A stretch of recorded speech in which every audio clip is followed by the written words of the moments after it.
One of the coolest things about working with brides and grooms for their wedding is oftentimes they will have a family heirloom recipe, whether it's a dessert or a salad dressing or a pasta.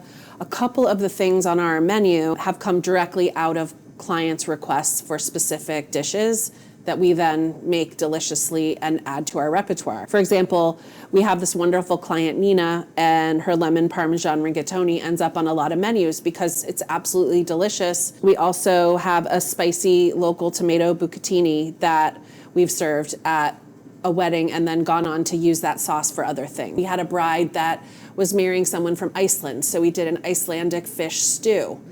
That was incredibly delicious. It was the first time I had ever made it, and it worked out to be such a beautiful course of the dinner. I never would have made that had it not been for this bride and groom that was celebrating their heritage. So we love learning from our clients, and we love those deep collaborations.